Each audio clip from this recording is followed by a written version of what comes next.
সৎ কাজের আদেশ দেব কোরআনুল কারীম থেকে, অসৎ কাজ থেকে নিষেধ করব কোরআনুল কারীম থেকে, সহিহ সুন্নাহ থেকে। আমার মনে হয় আমাকে এই জন্য নিয়ে আসছে নাকি গান শুনতে, আমল করতে আসছেন আজকে নাকি আমল শিখতে আসছেন?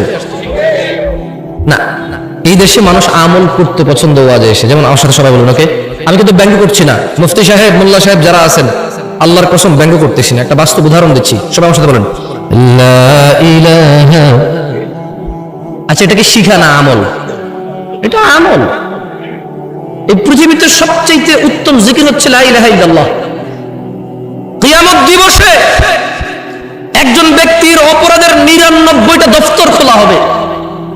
আল্লাহ ওই ব্যক্তির সামনে তার অপরাধের 99টা দফতর খুলে বলবে, বান্দা তুমি কি এই এই এই অপরাধ করেছো? বান্দা বলবে, আল্লাহ হ্যাঁ আমি এই এই অপরাধ করেছি, আমি স্বীকার করছি, আমি অন্যায় করছি। বান্দা লজ্জিত থাকবে আল্লাহর সামনে তার অপরাধ দেখে। সে তার 99টা বই না দফতর, লাইব্রেরিও না, দফতর, বিশাল বড় বড় অপরাধের দফতর। ও আপনি বলছেন জামশেদ ভাই 60 বছর জীবনে এত অপরাধ? আরে ভাই আপনি না 60 বছর বাঁচেন, নূহ আলাইহিস সালাম 950 বছর শুধু দাওয়াত দিয়েছে, তাহলে উনি কত বছর বাঁচছেন, উম্মত কত বছর বাঁচছেন? বুঝতে পারি না মনে হয়। আপনি নিজের 100 বছর জীবন, শুধু কি বিচার আপনার হবে? নূহ আলাইহিস সালামের উম্মতের হবে না? কি নূহ আলাইহিস সালামের উম্মতের বিচার হবে না? আদম আলাইহিস সালামের উম্মতের বিচার হবে না? মুসা ঈসা আলাইহিস সালাম আজমাইনের উম্মতের বিচার হবে না?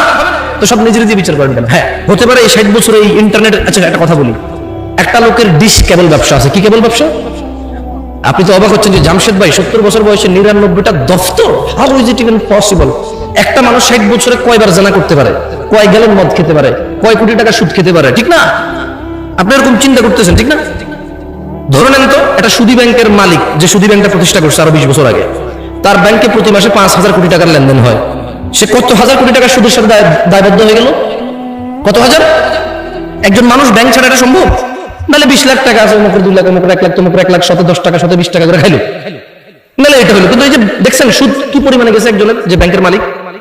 এবারে দেখেন ডিশ কেবল ব্যবসা। একটা লোকে করলো কি, সরকার থেকে লাইসেন্স নিয়ে এলাকার মধ্যে ক্ষমতা আছে, ক্ষমতা দিয়ে বললো যে আমি এখানে কে কি করছে, আমি এখানে ব্যবসা করবো, কেউ আইবার পারবো না, বুঝছস? এখানে আমি এলাকার পোলা, আমি এলাকায় ব্যবসা করবো, কে কি করবো? সব জায়গায় চাচি ডিশ কেবল আমগুর থেকে লোয়েন, আর অন্য জায়গা থেকে নেওয়ার উপায়ও নাই। এলাকার সে নেতা, সে করবে ডিশ বিজনেস। না, নেতাদেরকে খারাপ বলছি না, হইতে পারে সে নেতা না, এলাকার ছেলে, নেতাকে যাই বলতেছে যে চাচা কি করুন, কিছু নাই, চিন্তা করছি ডিশ কেবল ব্যবসা করুন, কি করুন? চাচা চিন্তা করছে এলাকার বেকার ছেলে, ঠিক আছে কাজকর্ম করলে ভালো, এলাকার উন্নতি হবে, আরো 5টা পোলাপানের কর্মসংস্থান হবে। চাচা ভাবে ইসলামিক ভাবে চিন্তা করেনি, কারণ চাচা ইসলামিক ভাবে চিন্তা করবে কিভাবে? যে ছেলে ব্যবসা করবে তার মা বাবা তো চিন্তা করে না, ছেলেরা কি ব্যবসা করবে, ছেলে নিজে চিন্তা করে না। এখন সে ডিশ কেবলের ব্যবসা নিয়ে আসলো, নিয়ে আসার পরে 5,000 পরিবারে ডিশ দিল। কয় হাজার পরিবার? কয় হাজার? এবার 5,000 পরিবার, 5,000 টেলিভিশনে একটা গান চলতেছে, একটা উলঙ্গ মহিলা নাচতেছে, একটা বাদ্যযন্ত্র টং টং টং টং টং টং করে বাজাইতেছে, একটা মহিলা তার শরীর নাড়াচ্ছে, চুল নাড়াচ্ছে, একটা ছেলে তার তালে তালে নাচতেছে। এবার এখানে চাচা চাচি বসে বসে রিমোট নাড়াচ্ছে আর পা এভাবে নাড়াচ্ছে। হ্যাঁ ঠিক আছে, তাহলে কয় হাজার ফ্যামিলিতে? দেখছেন এই ডিশ কেবল ব্যবসায়ী একটা গান শুনলে একটা গানের ওর গুনাহ হতো। 5,000 পরিবারের প্রত্যেকের একজনের যে গুনাহ, এই 5,000-এর প্রত্যেক ব্যক্তির সেম গুনাহ যে ডিশ কেবল ওই গান দেখতে দিল তার হলো। 99টা দপ্তর হওয়া সম্ভব মনে হয় না, আরো বেশি হয়ে যাবে মনে হয়, আমি বুঝাতে পারিনি মনে হয়। আমি যখন আরো একটু ছোট ছিলাম, আর স্বাভাবিক সবাই ছোট থেকে আস্তে আস্তে বড় হয়, এখনো ছোট আপনাদের তুলনায়, কিন্তু যখন আরো ছোট ছিলাম আর কি, তখন যখন এই হাদিস পড়ছি আমি চিন্তা করলাম যে একটা যুবক ছেলে নাইলে দিনে একবার হস্তমৈথুন করে, এরপরে সে ভয় পেয়ে যে তার যৌন শক্তি নষ্ট হয়ে যাবে, বলে আস্তাগফিরুল্লাহ আস্তাগফিরুল্লাহ আর করবো না, 1 মাস আর করে না। নাহলে 15 দিন একটা মেয়ের সাথে কথা বলে, নাহলে একটা মেয়ের পিছনে 1 বছর টার্গেট দিয়ে ঘরে ওরে বিয়ে করবে, একটা অপরাধ জেনা। একটা লোক নাহলে 1 বোতল মদ খাইছে বন্ধু বান্ধব নিয়ে বৈশা, মদ পৃথিবীর মানে অন্যতম অপরাধের মধ্যে একটা, কারণ এই মদ খেলে মানুষ জানাও করে, মদ করে জানাও করে, অশ্লীলতা জড়াই পড়ে। এখন এই 1 বোতল মদ খেলো, পরের দিন আরে সব মানুষ কি ব্যবসায়ী হয় নাকি? এই এলাকার পোলাপানে সিগারেট খায়, খুঁজা খায়, আমি জানি বহুত পোলাপান আছে 10 টাকা দিই, তার কাছে টাকা নাই একটা সিগারেট খাওয়ার, তো তাহলে কয় প্যাকেট সিগারেট খাই দিলে? অত টাকা নাই তো, ওরা বড় যে টাকা দিচ্ছে, স্যান্ডেল কিনছে, জুতা কিনছে, মোবাইলে রিচার্জ করছে, PUBG খেলার জন্য, প্রেমিকার মোবাইলও কিছু টাকা পাঠাইছে, এরপরে কয় টাকা থাকে সিগারেট খাওয়ার জন্য? ভাই ওর বাপ 1 লাখ ইনকাম করে 4 পকেট খরচ দেয়। তো দেখলাম যে আমি যখন ছোট ছিলাম চিন্তা করলাম যে আসলে সে যে অপরাধ করে, অপরাধের একটা সীমা আছে। আপনার একটা মহিলার সাথে ঘুমালেন জানা করতে, কতক্ষণ তার সাথে ঘুমাবেন? কতদিন লাগাতার এভাবে আপনি জানা করেন? আমি চিন্তা করলাম 99টা দফতর খুলবে অপরাধের। হাউ একটা মানুষ, এই সাউন্ড একটু কমাতো ভাই, একটু সাউন্ড একটু কমাও, একটু কানে লাগে, হালকা কমাও। আমাদের একটু ডিজাইনের দরকার নাই, সুন্দরের দরকার নাই, স্পষ্টের দরকার। কি বলেন? কথাটা পরিষ্কার শোনা গেলেই হলো। অত ইকো বিসমিল্লাহ বিসমিল্লাহ বিসমিল্লাহ দরকার নাই। আমি গজল গাবো না, যদি গজল গাই তাহলে ঠিক আছে, এরকম সাউন্ডের দরকার আছে, মারহাবা, হ্যাঁ তাহলে ঠিক আছে। এমনি কথাবার্তার জন্য সাউন্ড হলে চলে, কোনো ইকো লাগবে না। তো আমি তখন ওই যে আরো ছোট ছিলাম, আমি সৌদি আরবে ছিলাম তখন। তো সৌদি আরবের পোলাপাইনের যে আমার বন্ধু বান্ধব, তাদের অপরাধ, সৌদি পোলাপাইন আর আমি কি সমান? এমনি ছোটবেলায় সাইকেল টাইকেল চালাইছি ওদের সাথে, একলা পাহাড়ের উপরে বসে মুরগি টুরগি জ্বালায় খাইতাম। তো এদের অপরাধের মধ্যে দেখতাম যে গান শুনে 2-4টা গালাগালি করে, মাঝে মধ্যে একটা দুটো সিগারেট খায়। এর বাহিরে ধরেন এইগুলো কমন অপরাধ আর কি। হ্যাঁ, এর মধ্যে ধরেন কতক্ষণ গান শুনে, কতক্ষণ আস্তাগফিরুল্লাহ আস্তাগফিরুল্লাহ, সৌদি পোলাপাইনের কথা বলতেছি। হ্যাঁ, ওই বন্ধুরা একটা ঠুস করে একটা গালি দিয়ে দিল, গালি দিয়ে বলল যে লা হাওলা ওয়ালা কুওয়াতা ইল্লা বিল্লাহ, সব তুই সব থাকলে গালাগালি হচ্ছে। মানে দেখতেছি ইনস্ট্যান্ট আবার সে আল্লাহর কাছে ক্ষমা চাচ্ছে, অপরাধ করতেছে। তো আমি যখন এই হাদিস পড়লাম যে একটা মানুষের সামনে আল্লাহ বিচারের মাঠে 99টা দফতর খুলবে, দফতর, শুধু এগুলো সব অপরাধ। তো আমি চিন্তা করলাম, আচ্ছা এই সব অপরাধ একটা লোক 60 বছর বাঁচে, এত দফতর হবে কিভাবে? ছোট মানুষ না।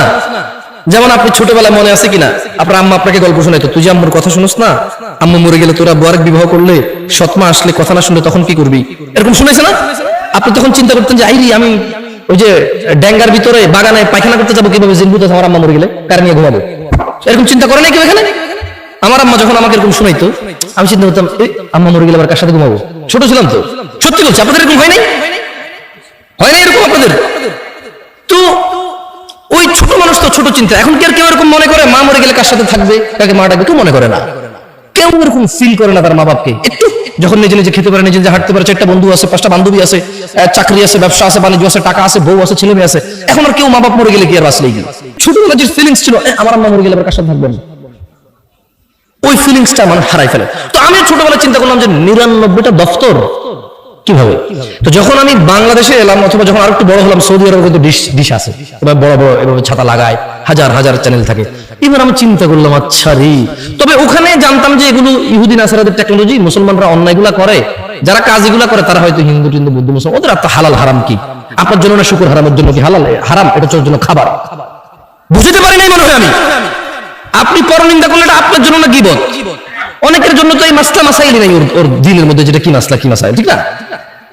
তো আমি যখন এখানে আসলাম, আমি দেখলাম যে হ্যাঁ, আমার গ্রামে আমার আপন কাজিন ব্রাদাররা বা আড়াতো পাড়াতো ভাতিজা, ওরা বললো কি ডিশ ব্যবসা নিয়ে আসবে। আমি বললাম যে ভাতিজা, ডিশ ব্যবসা করবি, যত মানুষের সিনেমা দেখবে, ওর একক ব্যক্তিগুণা, কিন্তু ওই যে তুই যেটা দেখাচ্ছিস তোর সেম গুণটা আসবে, তো তোর তো এটা অনেক পাপ হয়ে যাবে। পুরো গ্রামে প্রায় এই পুরো আশপাশে 4-5টা, পুরো ইউনিয়নে 27টা গ্রাম, তুই যদি একলাই গুলো ডিশের সার্ভিস এগুলো দেস, যত মানুষে গান শুনবে, সিনেমা দেখবে, তোর উপরে তো গুনাহ আসবে। সামান্য কয় টাকার জন্য এত গুনাহ, কিভাবে তুই এটা পরে আল্লাহকে রিপে করবি? আর মানুষের গুনাহ তো মানুষও, এটা মানুষ রিলেটেড তো সমস্যা। আমাকে বললো যে কাকা, আমি না দিলে অন্য কেউ তো দিয়ে দিবে। তাহলে ইন্টারনেট ব্যবসাকে কি বলো কাকা, বলো? তার মানে তার এটা হারাম, সমস্যা নাই, কারণ ইন্টারনেট ব্যবসা তাহলে কি, মানে এরকম। তো শোনেন গাজীপুরবাসী, ওই যে আবার একটু বলতো আমার সাথে, আমি আবার টপিকে আসি। দেখছেন কি সুন্দর লাগে না? মাশাআল্লাহ। এটা হচ্ছে আমাল। এটা হচ্ছে কি? এটা কি? এটা মানুষ ব্যক্তি আমল করবে। আমি আসতেছিলাম যে এই লা ইলাহা ইল্লাল্লাহ, এটা কত বড় জিকির সেটা বলতে আসতেছিলাম। এই এতগুলো উদাহরণ। তো কিয়ামতে আল্লাহ এক ব্যক্তির সামনে 99টা অপরাধের দফতর খুলবে এবং আল্লাহ তাকে বলবে যে বান্দা, তুমি কি এই অপরাধগুলো করেছো? বান্দা বলবে হ্যাঁ ইয়া আল্লাহ, এই সমস্ত অপরাধগুলো আমার, আমি স্বীকার করছি। আল্লাহ তাকে বলবে তার আমাল নামায় ঈমান, কি আমল নামায় কি থাকবে? ঈমান হচ্ছে মানে লা আশহাদু আল্লা ইলাহা ইল্লাল্লাহ ওয়া আশহাদু আন্না মুহাম্মাদার রাসূলুল্লাহ, অথবা লা ইলাহা ইল্লাল্লাহ ওয়াহদাহু লা শারীকা লাহু লাহুল মুলকু ওয়া লাহুল হামদু ইউহয়ী ওয়া ইউমীতু ওয়া হুয়া আলা কুল্লি শাইইন কাদির, অথবা লা ইলাহা ইল্লাল্লাহ। এটাই ঈমান। এটা কি? আল্লাহ ছাড়া কোনো অন্য মাবুদ, উপাস্য, মানে মানার মতো, ভয় পাওয়ার মতো, পরোয়া করার মতো অন্য কোনো ইলাহ নাই। কি নাই? ইলাহ নাই। এটা হচ্ছে লা ইলাহা ইল্লাল্লাহ, যেটা আপনি জিকির করেন প্যান্ডেলে বসে, সবাই মিলে একত্রিত করেন, অথচ কেউ এখান থেকে বেরিয়ে গিয়ে আর করেন না। তো আমি আপনাদেরকে এখানে আমলটা করালে কি লাভ? আপনি প্যান্ডেল থেকে বের হয়ে আবার কিছুই করবেন না। আমি শিখিয়ে দিচ্ছি এই লা ইলাহা ইল্লাল্লাহর কত ক্ষমতা। 99টা দফতর অপরাধের একটা পাল্লায় রাখা হবে, একটা কাগজের টুকরোর মধ্যে ওর লা ইলাহা ইল্লাল্লাহ লেখা থাকবে। আল্লাহ লা ইলাহা ইল্লাল্লাহ ওকে বলবে যে ওর মিজানে দিতে, ও বলবে যে ইয়া আল্লাহ 99টা দফতর অপরাধের আর লা ইলাহা ইল্লাল্লাহ। আল্লাহ আপনি কি বলছেন? আল্লাহ আল্লাহ বলবে যে ঠিক আছে তুমি দেখো না, ওর এই কাগজের টুকরো লা ইলাহা ইল্লাল্লাহ ওর পাল্লার মধ্যে রাখবে, লা ইলাহা ইল্লাল্লাহ ভারী হবে। এটা হচ্ছে লা ইলাহা ইল্লাল্লাহ জিকির, যেটা আপনারা এখানে বসে বসে সবাই মিলে করেন। আপনাদের কাছে মনে হচ্ছে এটা একটা আনুষ্ঠানিকতা, কেউ একজন আসবে এখানে, এসে আপনারা সবাই বসে থাকবেন, এরপরে তার সাথে বলবেন লা ইলাহা, ব্যাস, এরপরে শেষ। এটা নাই, এখান থেকে উঠছেন নাই, ঘরে গেছেন নাই, দোকানে গেছেন নাই, রাস্তাঘাটে নাই, মসজিদে নিজে নিজে নাই, শুধু মাহফিলের একটা অনুষ্ঠান। এটা আপনি ভেবে নিয়েছেন। এই জন্য আমি আপনাকে আমল করাবো না, আমি আপনাকে শিখিয়ে দিলাম বেশি বেশি আল্লাহ জিকির করবেন, লা ইলাহা ইল্লাল্লাহ জিকির করবেন, আশহাদু আল্লা ইলাহা ইল্লাল্লাহ ওয়া আশহাদু আন্না মুহাম্মাদার রাসূলুল্লাহ, লা ইলাহা ইল্লাল্লাহু ওয়াহদাহু লা শারীকা লাহু লাহুল মুলকু ওয়া লাহুল হামদ ইউহয়ী ওয়া ইউমীতু ওয়া হুয়া আলা কুল্লি শাইইন কাদির। এই জিকিরগুলো বেশি বেশি করবেন। শুনেন গাজীপুরবাসী, যেটা বলছিলাম যে ওয়াজ খুব বেশি একটা ভালো লাগবে বলে মনে হয় না, কারণ এখানে মানুষ সরু সরু ওয়াজ শুনতে অভ্যস্ত হয়ে গেছে। হালকা একটু গজল হবে, কিসসা হবে, কাহিনী হবে, বউয়ের একটু বদনাম হবে, মায়ের পক্ষে একটু কান্নাকাটি হবে, নতুন বউয়ের বদনাম হবে, শাশুড়ি ভাত দেয় না, নতুন বউ খারাপ, ছেলে বিয়ে করে পর হয়ে গেছে, একটু সিনেমা নাটকের ফ্যান্টাসি হবে। এটা এখন ওয়াজের পরিণতি হয়ে গেছে। তো এগুলো কিছুই আজকে হবে না। এই জন্য আমি বড় চিন্তিত আছি, গাজীপুর মানুষ আদৌ কি বুঝবে আমি ওয়াজ করে চলে যাওয়ার পরে যে ওয়াজ করলাম না কথা বললাম। এরকম হয়, অনেক জায়গায় বলে যে হুজুর তো ওয়াজ করে না, কথা বলছে। হ্যাঁ, বলছে ওয়াজ কি? বলছে আল্লাহুম্মা সাল্লি আলা, এটা হচ্ছে ওয়াজ। আর এই যে কথা বলতেছি এটা ওয়াজ না, এটা হচ্ছে কথা। শোনো গাজীপুরবাসী, গাজীপুরের নয়াপাড়ার মহিলা এবং পুরুষ, সুস্থ এবং অসুস্থ, ধনী এবং দরিদ্র, মুহাম্মদ ইবনে আব্দুল্লাহ সাল্লাল্লাহু আলাইহি ওয়াসাল্লামের উম্মতরা তোমরা শুনে নাও।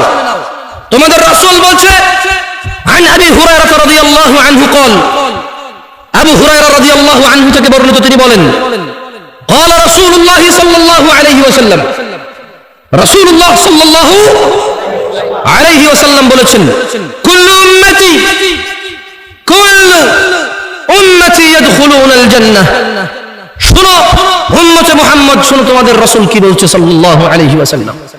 শোনো উম্মতে মুহাম্মদ, আবু বকরের মেয়ের জামাই কি বলছে রাদিয়াল্লাহু আনহু। শোনো শোনো উম্মতে মুহাম্মদ, উম্মাহাতুল মুমিনিন আয়েশা রাদিয়াল্লাহু তাআলা আনহার স্বামী কি বলছে শোনো। তিনি বলছেন কুল্লু উম্মতি, আমার সব উম্মত, ইয়াদখুলুনাল জান্নাহ। আল্লাহ, হে আল্লাহর রাসূল সাল্লাল্লাহু আলাইহি ওয়াসাল্লাম, আপনার সব উম্মত জান্নাতে যাবে, শুধু যে আপনাকে অস্বীকার করে সে ছাড়া। কে সে? কে সে হতভাগা, কে সে অস্বীকারী যে আপনাকে অস্বীকার করে, অথচ আপনার উম্মত অস্বীকার করে আপনাকে। কল, উম্মতে মুহাম্মদ কান দুটো খুলে শোনো, শোনো ফাতেমা রাদিয়াল্লাহু আনহার আব্বা কি বলছে সাল্লাল্লাহু, তিনি বলছেন মান আতাআনি, যে আমার অনুসরণ করলো, মানে যেই ব্যক্তি মুহাম্মদ সাল্লাল্লাহু আলাইহি ওয়াসাল্লামের অনুসরণ করলো, দাখালাল জান্নাহ, যে ব্যক্তি মুহাম্মদ সাল্লাল্লাহু আলাইহি ওয়াসাল্লামের অনুসরণ করলো, দাখালাল জান্নাহ, সে জান্নাতে প্রবেশ করবেই করবে। এটা কে বলেছে? আল্লাহর রাসূল বলেছে সাল্লাল্লাহু আলাইহি ওয়াসাল্লাম। তারপর আল্লাহর নবী বললেন ওয়ামান আসানি, আর যেই ব্যক্তি আমার অবাধ্য হয়, যাকে দাড়ি রাখতে বলেছি রাখে না, টাকনুর নিচে প্যান্ট রাখতে নিষেধ করেছি মানে না, যাকে বলেছি বাবা মায়ের সাথে ভালো ব্যবহার করো সে আমার কথা মানে না, যাকে বলেছি 5 ওয়াক্ত 17 রাকাত নামাজ পড়ো নাহলে মুসলিম থাকবা না সে পরোয়া করে না, যাকে বলেছি তোমার হালাল থেকে খাও, হালাল থেকে উপভোগ করো, যাকে বলেছি মেয়ের কাছে যেও না বিবাহ ছাড়া, বলেছি কোন মহিলার সাথে কথা বলিও না অপ্রয়োজনে প্রয়োজন ছাড়া, যে এগুলো মানে না। ওয়ামান আসানি, শুনে নাও আমার সাহাবারা, যেই ব্যক্তি আমি মুহাম্মদের অবাধ্য করলো, যেই ব্যক্তি আমার অবাধ্য হলো, বলেছি সালাতে আসতে, যাকাত দিতে, হজ করতে, সৎ ব্যবহার করতে, জমিনে নম্র এবং ভদ্রভাবে চলতে, বলেছি কোরআনুল কারীমের শিক্ষায় নিজেকে শিক্ষিত করতে, বলেছি আল্লাহ গুরু হতে, বলেছি আল্লাহ যা পছন্দ করে তা পছন্দ করো, আঁকড়ে ধরো, বলেছি আল্লাহ যা অপছন্দ করে তা বর্জন করো, ঘৃণা করো, যে এগুলোর পরোয়া করেনি। ওয়ামান আসানি, যে আমি মুহাম্মদের অবাধ্য হলো, শুধু সুন্নত মনে করে অবাধ্য হয়ে গেছে, মানে আল্লাহ নবী বলছে রাখো, ও বলেছে সুন্নত, আল্লাহ নবী বলছে করো, ও বলেছে সুন্নত, না বলে সুন্নত। ইন্না লিল্লাহি ওয়া ইন্না ইলাইহি রাজিউন। আল্লাহ নবী বলেছেন, ওয়ামান আসানি, যে আমি মুহাম্মদের অবাধ্য হলো, ফাকাদ আবা, সেই লোকই আমাকে অস্বীকার করলো যে আমার অবাধ্য হলো। রাসূল সাল্লাল্লাহু আলাইহি সাল্লাম বলেছে, সাল্লু, নামাজ পড়ো, কামা রাআইতুমুনি উসাল্লি, যেভাবে আমি মুহাম্মদকে নামাজ পড়তে দেখো। সাল্লাল্লাহু, আমরা বিভিন্ন বিভক্ত করে ফেলেছি নামাজকে এবং বলেছি সব ঠিক সব ঠিক সব ঠিক, হলুদ সব তরকারিতে লাগে, ইসলাম নাকি হলুদ সব জায়গায় লাগে। ইন্না লিল্লাহি ওয়া ইন্না ইলাইহি রাজিউন। এই সাউন্ডগুলো কি কোনোভাবে সম্ভব না বন্ধ করা? না, খুব বিরক্ত করা, মানে কনসেন্ট্রেশনটা একটু নষ্ট হয়। আউযু বিল্লাহি মিনাশ শাইতানির রাজিম। সবাই বলি আল্লাহুম্মা সাল্লি আলা মুহাম্মদ, আল্লাহুম্মা সাল্লি আলা মুহাম্মদ, আল্লাহুম্মা সাল্লি আলা মুহাম্মদ। আরে কিপটামি করেন না। আল্লাহ নবী বলছে একবার দুরূদ পড়লে 10 বার নেকি হয়, 10টা রহমত নাজিল হয়। তো কিপটামি করেন না, পড়বেন। হাঁটতে উঠতে বসতে যখনই মনে হবে যে একটু অসুবিধা আছেন, খালি ইস্তেগফার করবেন আর দুরূদ পড়বেন, আল্লাহকে ডাকবেন। ওয়াল্লাহি আপনার প্রয়োজন উনি জানে কিনা, জানে। একবার পুরো যত প্রয়োজন সব জানে। কি বলেন, আসলে কি? লা ইলাহা ইল্লাল্লাহ, মনের খবর জানে। তারপরে কালকে যে প্রয়োজন হবে সেটা আপনি জানেন না, ওটাও জানে। তাহলে বলেন লা ইলাহা ইল্লাল্লাহ, সুবহানা, তিনি পবিত্র। তিনি কি পবিত্র? তো শুনুন, গাজীপুরবাসী, নয়াপাড়ার মানুষ, তাহলে যে ব্যক্তি আল্লাহর রাসূলকে অনুসরণ করে সে কোথায় যাবে? আর আল্লাহর রাসূলকে অস্বীকার করে কিভাবে? যে অবাধ্য হয়, যে কি হয়? অবাধ্য হয়। গাজীপুরবাসী, নূহ আলাইহিস সালামের দাওয়াতের কথা মনে পড়ে যায় যখন এখন তোমাদেরকে দাওয়াত দিতে এসেছি। জেনে নিও, নূহ আলাইহিস সালাম, যার কথা তোমাদেরকে বলেছি যে 950 বছর শুধু দাওয়াত দিয়েছে, কি দিয়েছে জানো? এই যে আমরা জেনায় লিপ্ত, মদে লিপ্ত, সুদে লিপ্ত, তাও সবাই জেনা করে না, সবাই মদ খায় না, সবাই সব অপরাধে মারামারিতে লিপ্ত নয়, কিন্তু হারাম উপার্জন, এদেশে মানুষ মনে করে শুকর খাওয়া হারাম। কি মনে করে? কি মনে করে? শুকর খাওয়া কি মনে করে? কিন্তু অবৈধ টাকা দিয়ে হজ করে জমজমের পানি খাওয়া যে হারাম, এটা মনে করে না। বুঝাইতে পারিনি বলে ও মনে করে জমজমের পানি কে রে হারাম হবে কে? বুঝাইতে পারিনি বলে। আচ্ছা শুনেন, আমরা শুকর কি জন্য খাই না? কি এটা হারাম এই জন্য নাকি মনে মনে চায় না তাই? কোনটা? এই সবাই কথা বলি, বুঝছেন, অসুবিধা নাই তো। শুকর হারাম তাই খাই না, তাহলে সিগারেট কেন খাই? হালাল কি কোন? শুকর খান না, কোন করলেন যে হারাম শুকর খান না তাই? আমি আপনারা একবার একরকম কথা বলেন, এই জন্য আসলে মজা নাই কথা বললাম। শুকর কেন খাই না? তাহলে মদ কেন খাই? মদ খাওয়া ছেলেটা কিন্তু শুকর খায় না কেন? নাম নিলে তো 40 দিন ওষুধ থাকে না। আমি গেছি এক জায়গায়, তো চট্টগ্রাম, আমি তো থাকি চট্টগ্রাম, বুঝছেন, ভেরি ডেঞ্জারাস এরিয়া। তো ডেঞ্জারাস বলতে না, ওই ডেঞ্জারাস না, আমি বলতে চাইছি খুব ধার্মিক এরিয়া আর কি, বুঝছেন, মানে যেভাবে ওনারা ধর্ম পেয়েছে, যেভাবে যে বোঝে, অনেকগুলো ফিরকা আছে ওখানে, বাংলাদেশে প্রায় সব জায়গায় আছে, কিন্তু তবুও চট্টগ্রাম তো একটু ভিন্ন। মানুষ ধর্মপ্রিয় বেশি। কি প্রিয় বেশি? ধর্মপ্রিয়। যে যেভাবে ধর্ম বুঝে সেভাবে চেষ্টা করে পালন করা, তবে নামাজি অত বেশি নাই। এখানকার মতোই, আমার গ্রামের মতোই, ওই নামাজের সংখ্যা সব জায়গায় এভারেজ, সব জায়গায় কি এভারেজ। তো আমি কোথায় কোথায় শুকুর নিয়ে কথা উঠলো, তো ওখানে আমরা 4-5 জন লোক কথা বলতেছিলাম, সবাই আমরা পরিচিত ছিলাম। তো একটা আমার ফ্রেন্ড ছিল, বয়স আমার থেকে একটু বড়, তো বললো যে জামশেদ, আমরা যে কক্সবাজার যাচ্ছিলাম ওই যে রোহিঙ্গাদেরকে দেখতে, তখন তো বাংলাদেশে ওরা ঢুকলো, বললো যে তোর মনে আছে যে কতগুলো শুকুর দেখলাম, ওদিকে শুকুর পালে ওরা। এখন পাশের জন বলতেছে যে তুই এমন জিনিসের নাম নিয়েছিস, 40 দিন তো এবারে ওযুই থাকবে না। কয়দিন? তা আমি বললাম যে 40 দিন ওযু থাকবে না কেমনে? শুকুরের নাম নিলে 40 দিন ওযু থাকে না, আপনি জানেন না? বললাম তো কেমনে কি? কোরআনের মধ্যে তো আল্লাহ শুকুর শুকুর করে দিল। সূরা মায়েদায় শুকুরের কথা, শুকুরকে শুকুরই বলছে, অন্য কিছু বলে নাই। শুকুরকে শুটকি বলে নাই, ছাগল বলে নাই, শুকুরই বলছে কোরআনে। তাহলে কোরআনে হাফেজ যখন তারাবি পড়ে, খতমে তারাবি পড়ে, এই সূরা মায়েদা পড়ে না? আমি রোজে গেছি, যখন হাফেজ তারাবি পড়ে, খতমে তারাবি পড়ে, সূরা মায়েদা পড়ে কিনা? কয় পড়ে। আমি বললাম তো সূরা মায়েদা পড়লে তো সে খিনজিরও বলে, শুকুরের কথা বলে, তো তোর নামাজই ওযু শেষ হয়ে গেছে। 40 দিনে তার ওযুই থাকবে না, তারাবি পড়াবে কিন্তু সে। বুঝছেন ইসলামকে কিভাবে জানে? এখানে মানুষ হাসতেছেন, আপনারা দুঃখ লাগে না? আমি খুব দুঃখ পাইছি যে উনি বলতেছে কেন জামশেদ ভাই আপনি জানেন না? শুকুরের নামে তো 40 দিন এই নামা মানে ওযুই থাকে না। আল্লাহু আকবার। শুনেন, গাজীপুরবাসী ভালো হবেন? তাহলে কখন ভালো হবেন সেই সীমাটা বলে দিচ্ছি। আউযু বিল্লাহি মিনাশ শাইতানির রাজীম। বিসমিল্লাহির রহমানির রহিম। ইন্না আরসালনা নূহান ইলা কওমিহি আন আনযির কওমাকা মিন ক্বাবল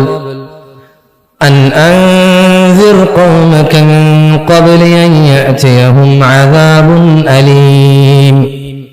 আল্লাহ তাআলা উম্মতে মুহাম্মদকে সতর্ক করতেছেন নূহ আলাইহিস সালামের ঘটনা বর্ণনা করে। সতর্ক হবেন?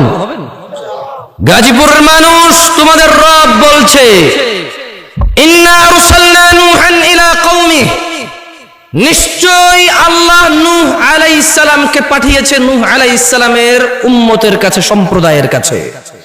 আন আনযির কওমাকা মিন ক্বাবলি আন ইয়াতিয়াহুম আযাবুন আলীম। আল্লাহ নূহ আলাইহিস সালামকে বলেছে, নূহ তুমি তোমার সম্প্রদায়কে সতর্ক করো, আল্লাহর কাছ থেকে ধ্বংস, বিপদ, আযাব আসার আগে সতর্ক করো। তাহলে সতর্ক কখন হতে হবে? সতর্ক কখন হতে হবে? বিপদ আসছে সতর্ক হয়ে আর লাভ। আল্লাহ তাআলা নূহ আলাইহিস সালামকে পাঠিয়ে বলছেন, নিশ্চয়ই আমরা নূহকে পাঠিয়েছিলাম তার জাতির কাছে সতর্ককারী হিসেবে, যাতে সে তার জাতিকে সতর্ক করে আল্লাহর পক্ষ থেকে গজব নাজিল হওয়ার পূর্বে।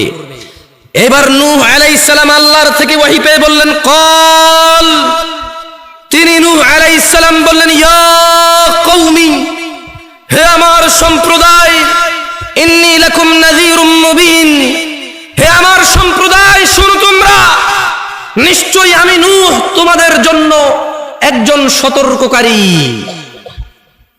আনি ইবুদুল্লাহ, আমি তোমাদেরকে সতর্ক করছি এই বিষয় যে তোমরা আল্লাহর ইবাদত করবে, ওয়াত্তাকু, তোমরা আল্লাহকে ভয় করবে, ওয়া আতিউন, এবং তোমরা, নূহ আলাইহিস সালাম বলছে যে আমার অনুগত্য করবে। তাহলে নূহ আলাইহিস সালাম তার জাতির কাছে কি জন্য গিয়েছে? সতর্ক করতে। কি জন্য? আযাব আসার আগে সতর্ক করতে। একটু আমার সাথে কথা বলিয়েন কেমন? আমি আগেই বলেছি খুব বেশি মজা পাবেন না, এটা শিক্ষার জায়গা। শিক্ষা মানুষের তো ভালো লাগে না, এটা প্রেসার ক্রিয়েট করে। দেখেন না, পোলাপান স্কুলে যেতে চায় না। পোলাপান কোথায় যেতে চায় না? চকলেট দেয়, কত কিছু দেয়, স্কুলে যায়। আর খেলার মাঠে গেলে আপনি খুঁজেও পান না, কোন মাঠে আছে তারা খুঁজেও পান না, পান। তো এখন আজকে এখানে শিক্ষা হবে, এটা ক্লাস হবে ইনশাআল্লাহ। আমি ওয়াজ করতে জানি না, হুদায় আমরা নিয়ে আসছে। আমার কথা হচ্ছে একটা ক্লাস হবে, আধা ঘন্টা, 1 ঘন্টা 40-50 মিনিট একটা ক্লাস হবে, যেখানে আপনি কিছু জিনিস শিখবেন। এবার সম্পূর্ণ আপনার নিজের অভিমত, নিজের ইচ্ছা, আপনি আপনার রবের পথ অবলম্বন করবেন নাকি ইবলিসের পথ অবলম্বন করবেন?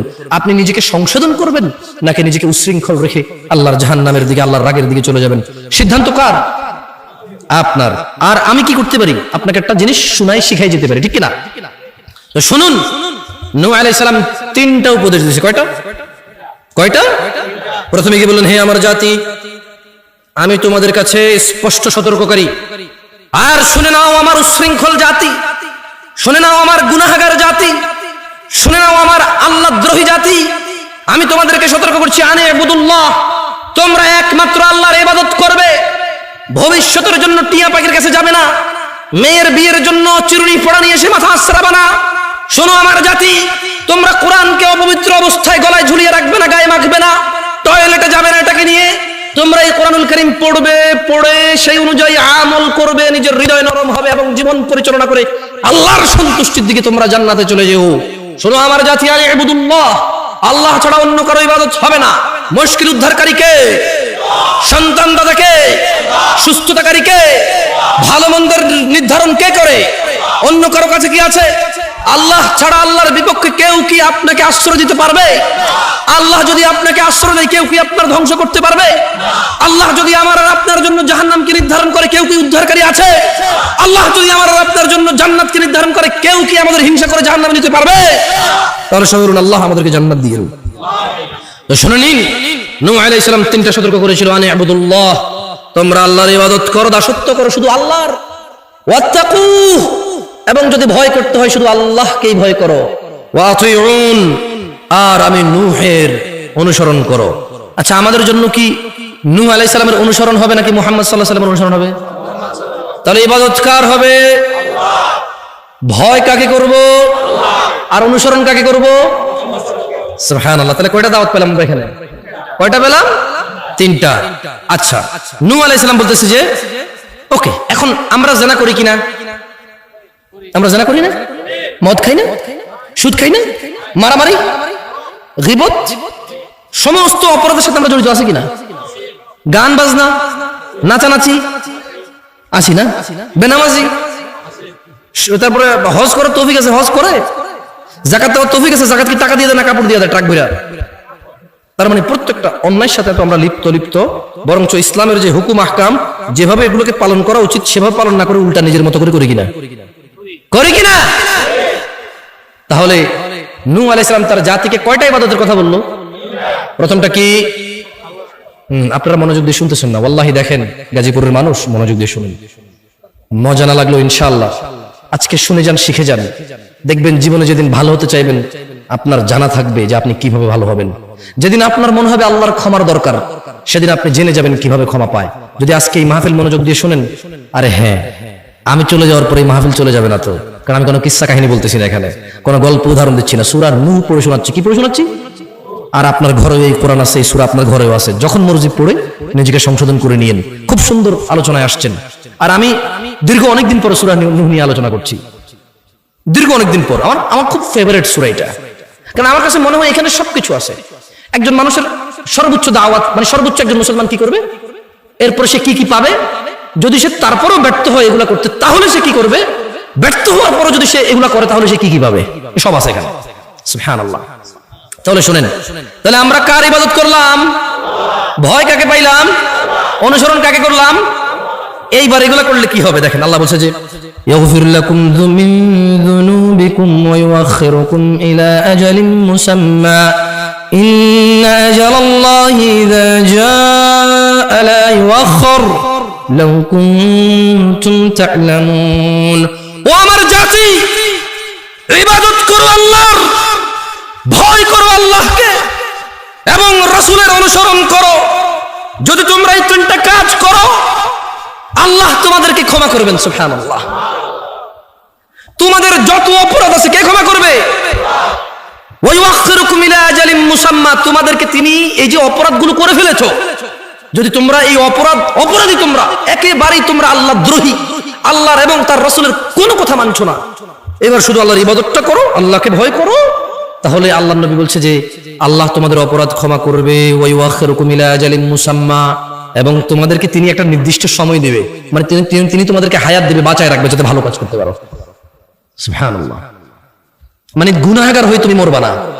আর কি লাগবে? একটা মানুষ গুনাহগার হয়ে মরবে না, সে আল্লাহর ইবাদত করবে, আল্লাহকে ভয় পাবে, রাসূলের অনুসরণ করবে, তাহলে আল্লাহ তাকে সময় দিবে, অবকাশ দিবে, নির্দিষ্ট একটা সুযোগ দিবে যাতে সে ইবাদত করে আল্লাহ প্রিয় হয়ে পৃথিবী ত্যাগ করতে পারে। এবং নূহ আলাইহিস সালাম বলতেছে, ও আমার জাতি, জেনে রাখো, ইযা জা ইন্না আজালাল্লাহ, আল্লাহর দেওয়া নির্দিষ্ট সময়, ইযা জা, যদি আল্লাহর দেওয়া মৃত্যু তোমার জন্য চলে আসে, আল্লাহর দেওয়া ধ্বংস যদি তোমার জন্য চলে আসে, লা ইউআখার, দেরি হবে না, লাউ কুনতুম তা'লামুন, আমার জাতি যদি তোমরা জানতে। তাহলে আমরা প্রায় এখন 6-7টা শিক্ষা পেয়ে গেলাম। কয়টা শিক্ষা পেলাম? আমি বলতেছি দেখেন, তাহলে নূহ আলাইহিস সালাম দাওয়াত দিল আল্লাহর ইবাদতের এবং আল্লাহকে ভয় করার এবং নূহ আলাইহিস সালামকে অনুসরণ করার, যেহেতু ওনার জাতি। এই 3টা দাওয়াত। আচ্ছা, এই 3টা দাওয়াত মানলে আল্লাহ ইনস্ট্যান্ট সঙ্গে সঙ্গে 2টা জিনিস দিয়ে দিবে। কি দিবে? একটা ক্ষমা করে দিবে। কি করবে? আর একটা, এই ক্ষমার পরে তিনি কিছু নির্দিষ্ট সময় দিবে যাতে তোমরা ভালো হয়ে যেতে পারো, যাতে তোমরা আল্লাহর প্রিয় বান্দা হয়ে যেতে পারো। এরপর নূহ আলাইহিস সালাম একটা সতর্ক করলো। কি করলো?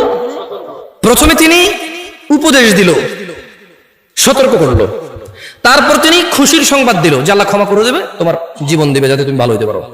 এইবার নূহ আলাইহিস সালাম একটা কন্ডিশন দিচ্ছে, যে কি, আমার জাতি, যদি তুমি আল্লাহর ইবাদত না করো, যদি তুমি আল্লাহকে ভয় না করো, যদি তুমি আল্লাহর ক্ষমা না পাও আর আল্লাহ থেকে নির্দিষ্ট সময় না পাও, তাহলে খবরদার আমার জাতি মনে রাখো, যখন আল্লাহর দেওয়ার সময় চলে আসবে, এ দেরি হবে না। যদি তুমি জানতে, শুনবেন ওনার জাতি কি করছে, শুনবেন? আমাদের মতোই ওয়াল্লাহি এরকমই, ঠিক এরকমই। আজকে যারা নামাজ পড়ি না, রাসূল সাল্লাল্লাহু আলাইহি ওয়াসাল্লাম কি নামাজ পড়তে বলেনি? তিনি যদি বেঁচে থাকতেন তিনি কি নামাজ পড়তে বলতেন না? আমি যে বলতেছি নামাজ পড়েন, এটা কি আমি আমার কথা বলতেছি না, ওনার কথা বলতেছি। রাসূল সাল্লাল্লাহু আলাইহি ওয়াসাল্লাম কি ওনার উম্মতদের মধ্যে বেঁচে নাই? তিনি কি ওনার উম্মতদের মধ্যে বেঁচে নাই?